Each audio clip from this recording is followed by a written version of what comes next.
کہ اگر کسی دولت نے یا دنیا کی کسی چیز نے انہیں اللہ تبارک و تعالیٰ کے راستے سے دور کیا ہو یا یاد الہی میں کسی وجہ سے وہ حائل ہوئے ہوں تو انہوں نے وہ چیز ہی اللہ تبارک و تعالیٰ کے راستے میں صدقہ کی.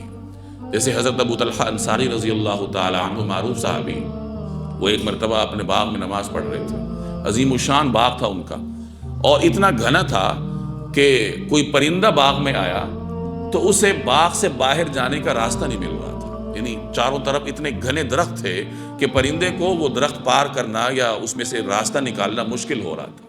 تو حضرت ابو طلحہ رضی اللہ تعالیٰ عنہ نماز پڑھتے پڑھتے لاشعوری طور پہ ان کی توجہ اس پرندے کی طرف ہو گئی، اور پھر دل میں خیال آیا ہوگا کہ اللہ نے اتنا باغ مجھے عطا کیا ہے. لیکن فوراً پھر متنبہ ہوئے، خیال آیا کہ یہ تو اس باغ نے نماز میں خلل ڈالا ہے، یعنی اس باغ کی وجہ سے نماز میں اللہ جل جلالہ کی یاد سے ہٹ کر باغ کی طرف میں متوجہ ہوں.